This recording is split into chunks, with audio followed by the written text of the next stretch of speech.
All right, we're back on SportsLine. Phone lines open tonight, 737-7767. We're talking about the Titans who are back on the practice field today, gearing up for preseason game number 3 against the Bears Sunday at noon over at Nissan Stadium. Of course, the Titans started the preseason with a very lackluster effort in New York against the Jets. Not many guys played very much in that one. It was just kind of preseason.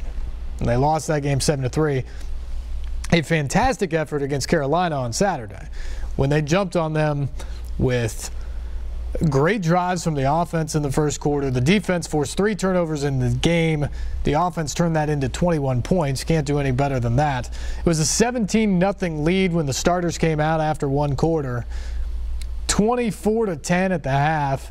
And ultimately, the Titans ended up winning 34-27 as the reserves held on very late in that one. Mike Mularkey spoke with the media after practice today, talking about his team back on the field today and their preparations for this week, the most important week of the preseason. Mike, with Marcus going into his 3rd season, what are the things that you're hoping that he can improve upon or maybe blossom as a quarterback?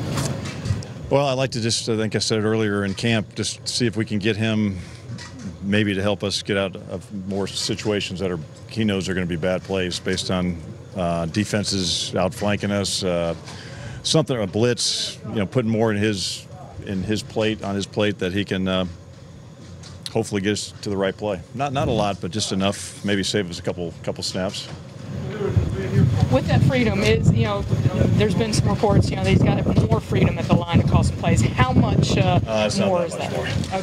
No, I mean, that's what we spent a lot of time Mondays and Tuesdays making sure we don't have to have a lot of calls. I mean, that's the thing. I mean, if we're doing our homework and we're putting in the game plan the way our coaches have, we shouldn't have to get out of a lot of plays. So we're talking about a couple at the most, and that may not even be in one game. He's often described as kind of having an easy efficiency about him. I don't think that's fair, and what makes him seem so? How much of that's kind of just a body language thing that he has? A lot of it's he's just very easygoing. He's I don't know. I think it's a dangerous easygoing. I mean, he's just you wouldn't expect him to be able to do what he does, but he can pick you apart. He can beat you with his feet. He can do a lot of things, and he just doesn't. He does all his talking with his play, and I like that. Have you seen him get tense? No. Nervous? Any of that stuff that you would presume? No. How unusual? Pretty unusual. Yeah, pretty unusual, because I know how much of a competitor he is. I know how important it is to him, but I just don't see him waver. He's driven. He doesn't pay attention to a lot of things. He just. Is that unusual? Because I'd say, I mean, it's past, without naming names, have you ever had quarterbacks you had to talk off the ledge? No, no. Everybody's different, but it's unusual for as young as he is, this early in his career, to be that way. Playing a full half, 3rd preseason game, possibly more. How does that help get him ready for the regular season? Every live snap against an opponent, whether it's a series or a half, is critical. So obviously the more, the better. Like the value of the first couple of weeks compared to what's coming up this week? This is a little different. There's more planning this week than there has been the first 2 weeks. Again, you want to see a guy go in at halftime. Maybe we have a 2-minute drill. You can't have a 2-minute drill if you don't play the half. And then have to start the 3rd quarter. That's something that's not bad to again go through it once, one dry run before you actually do it. Starters definitely going into the 3rd quarter then? No, I'm not going to say definite to anything. It all again, it's always based on how the game is flowing. You held Marcus staying as long as the rest of the starters? Again, that'll be discussed Friday morning. Yeah. Go ahead. You held DeMarco out last week. You expect him to be a go this week, and how much workload do you expect him to get? I expect him to be a go, and again, a lot of that will be based on the next 2 days. See how he did more today than he did last week. Let me just see how he feels after doing more. But we haven't talked numbers of reps for anybody. said you wanted to see that sort of big burst by him in practice before you sort of felt good about it. Did you see it yet? Kind of. You know, there's different kinds of bursts. It's hitting a hole or it's hitting an 80-yard run. I've seen a couple things, obviously, that I like better today than I have in previous practices. And will the work he gets Sunday be enough for him going into the season? I would think. I mean, he's played a lot of snaps in his career. I mean, that's again a lot of snaps. I'm not worried about him having to get back on the bike. A couple short touchdown runs Saturday and moved the chains once in that situation. How important to sort of have success in those situations or in the preseason and have that carry that mindset into the regular season? It was good. We had a lot of different situations in that game. That was the beauty of that game. A lot of teaching off of situations. Scoring off of turnovers was really critical. I mean, obviously, when you can get 3 turnovers and score touchdowns, there's a good chance you're going to win a lot of games doing that. But yeah, I mean, some of the 4th down situations where there wasn't a lot of thinking behind it, just go and trust your guys, or they're going to make it happen. That's all good for this team, for our staff, for me, you know, building more trust. But a lot of good situations. Was there something new about Marcus while he was going through that whole recovery process? No, I didn't expect anything different from Marcus when he was in rehab. That's how he functions every day. He's a workaholic. He's in here first thing, whether it's studying the playbook or rehabbing. So no, it doesn't surprise me how well he came back from that. What's the balance when you're still in the process of building a team and you're putting in a game plan this week for a game of still building the team, getting better day by day versus getting ready to actually play an opponent on Sunday? Well, there is some balance. There's got to be. Again, we're in a game-like situation week, but it's still training camp. We're going to be in pads tomorrow, which during the regular season we're not. We still have things we got to get better at that we can't do without pads on. And again, are we planning more for this game? Yes. Is it going to be like we're going to plan for a regular season game? No, it's not to that extent. But it is more than we have the first 2 weeks. In terms of the week and the planning, how much of an added benefit is it that the fact that the game is on Sunday and it's at noon? Oh, I like that. I mean, I really like. I mean, I like that we got the full week. It's the first time in my career that you've had a week to get prepared. You try to simulate it as much as you can, but I do like the noon game. I think we need to get out and play. Hopefully, it's a little warmer than it's been most of this camp. Again, the hard part will be the following week, playing on Thursday. I mean, that's a tough task. And again, we'll have to deal with that next week. How's Derek been working into Marcus? Phenomenal. Yeah. It's phenomenal, yeah. What do you like what you're seeing from him? Just how well he's played, how prepared he is. You know, there was a play the other night that we faked it to him. It was a screen. The guy blocking the one that Jonnu down the sideline, the guy all the way down the field blocking for Jonnu was Derrick Henry. I mean, that doesn't say a lot about who he is and what type of player he is when you're faking away from the play and you end up blocking for the guy catching the ball. I mean, that's pretty impressive. Mike, will you stop and play Powerball on the way home tonight? I heard that. No, I heard the odds too, so probably no. Has Derek, what you just raved about there, because he got more playing time with DeMarco out, has it made you reassess at all the balancing the workload between those two guys? Not really, no. Will there be a conversation that you have to have with Derek once DeMarco's back full-time about I don't think so. The acceptance of going back to being second line? I don't think so, no. How's Harry Douglas's reaction been with all the new faces in the wide receiver room this camp? Harry comes to work every day since I've known him for 10 years. Nothing's changed. He's a pro. Good guy to watch if you're a young player. You think Tajay will be able to get enough work this week to yeah, he'll get some he can snaps. play Sunday? Yeah, he'll get some snaps Sunday for sure. Well, how's he been, I guess, first couple of Actually, days back? really good for as much time as he's missed. I think I just got to see what kind of shape he is. If we got a long drive or a 2-minute drill, I got to just see if he can operate at a high level.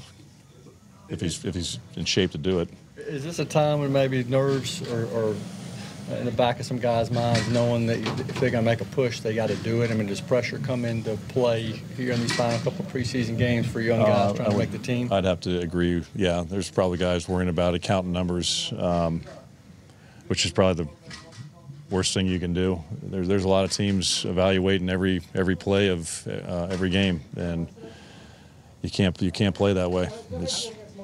Along those lines, how do you treat the second half of the third preseason game once you get to see what you need to see out of the starters, the guys who are? I mean, obviously we're going to play to win the game. We're going to call the same game. It's the same plays, different. It's just the same as the first, second game. Nothing's different. Game plan doesn't change.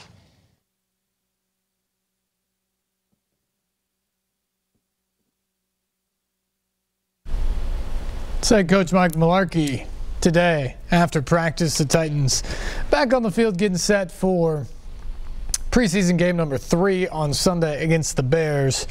A lot of good things he's seen, a lot of good things from youngsters that he's seen throughout this camp. And a couple of guys that he cited to me the other day that have really stood out on defense. And I think you saw it in the game against Carolina on Saturday. Young guys. Rookie Jayon Brown, who you saw on the 5th play of the game defensively, got his hand on a ball. It was intended for Greg Olsen over the middle. He was running right in stride, was in great position, got his hand on it, and it was eventually intercepted by Justin Staples. That was a huge play, part of the 3-turnover day for the defense.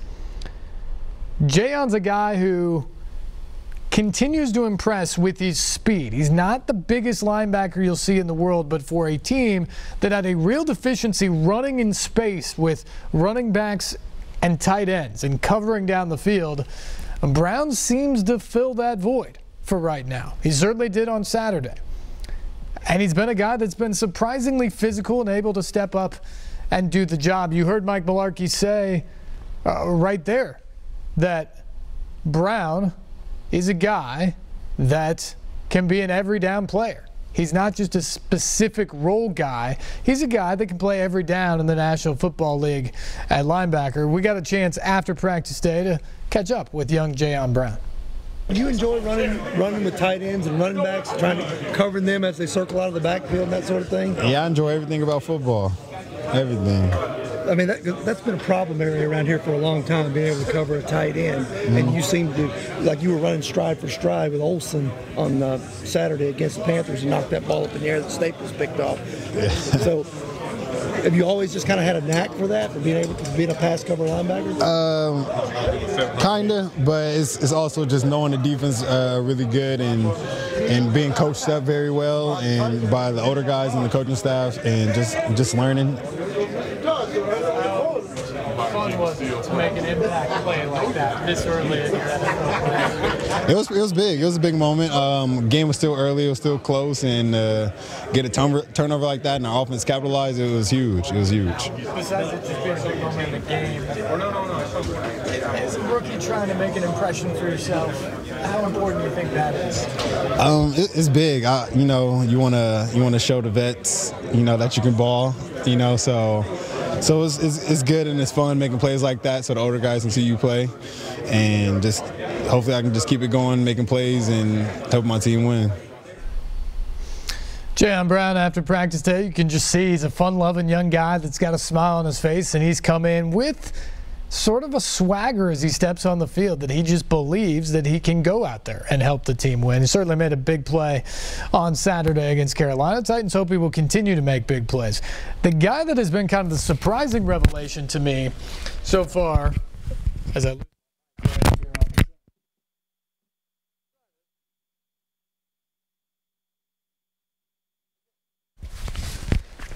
the guy who's been the surprising revelation for the Titans so far in training camp is Kalen Reed, who, if you remember back to last year, was Mr. Irrelevant in the NFL draft. He was the final pick, number 255 in the NFL draft. And he came in and got cut initially, was on the practice squad. But he appears to be a guy that can do just about everything for this team right now. He's playing on the outside at cornerback. He knows the nickel position, and he's stepped in at safety when he's had to. That versatility can play well for him because when you look at just the straight corner cornerback rankings, which is where he was a year ago, I mean, Logan Ryan's going to be up there. LaShawn Sims currently is the starter opposite him. You drafted Adoree Jackson 18th overall. You've got Bryce McCain, who at least temporarily penciled in as the nickelback in the slot. So there's 4 guys right there. How does Reed make a name for himself on this team? Well, know those outside positions where you can step in if you need to. Be able to come in as a nickel or a dime back in certain situations. And then you throw in safety into the mix this year where he can go back there and play as well. He has played well in all of those opportunities in a bunch of snaps so far in the first 2 preseason games. He's been impressive. We caught up with Kalen Reed after practice today as well. It's more of an in-season feel as far as how we're practicing and game planning and going over what they do on offense and special teams and just all over. It's more of a game plan feel than just camp feeling how we've been going. Is there a challenge in sort of keeping the mindset of, Coach just said outside, it's still kind of training camp of trying to get better every day and build the team while working towards a game and a game plan? I feel like that's the mindset you should always have, just to get better every day. So I feel like it's nothing different. It's just we're actually going over what they've done and what they've done in the past. So it's the same mindset that we've been having to get better. For you individually, you played a lot in this preseason, you played kind of all over the field. How much more comfortable do you feel at this time this year than a year ago? Oh, just a ton different. Last year, my mind was just spinning, learning a new position. College, I just only played corner. Last year, I had to learn nickel and corner, so it was just a whole new thing, and now it's starting to slow down. I'm starting to understand it more and just get a hang of it. Is there a place you feel more comfortable, or at any of those positions do you feel now you can just go make plays? Corner and nickel, I feel pretty comfortable. In safety, I'm starting to get more comfortable the more I get back there and play it and learn some more, but that's also new to me, but I'm trying to catch on. How much do you think that versatility helps Kalen Reed make this football team or be an impact on it? Probably a lot. Just Coach Deshay, he always says the more you can do, the better it is for the team, and whatever way you can help the team, it's good. Versatility is key for sure, and Kalen Reed, if he's going to find himself on this 53-man roster at the end of the preseason, which, by the way, is a week from Friday, really. The final preseason game next Thursday night in Kansas City. Friday, they'll start cutting this team down dramatically. If he's going to find himself there, it's going to be because of that versatility, the ability to play multiple positions on defense and help out on special teams. It's going to be an interesting cut down for the Titans this year. Number one, because the NFL rules changed this year, so as opposed to having the 93 down to 75, which would have taken place next Monday for the Titans with the game on Sunday, as opposed to having that cut down and then cutting down 22 more after the 4th preseason game, now you just go 90 to 53. So that's going to be one huge cut day. It's going to be a very depressing day around St. Thomas Sports Park because basically 40 guys are going to get their walking papers to get down to that number that you have to carry into the regular season. It'll be interesting because you're going to have a lot of guys playing in that final preseason game that are going to be up for a job. And then you're going to have to make those decisions. And on this Titans team, I've said it before, we've walked into so many years here recently where you look out at the roster and the holes are glaring and they're obvious. There really are no holes on this roster. Now, that's not to say that there are some areas that they can't get better in, but there's no glaring weakness.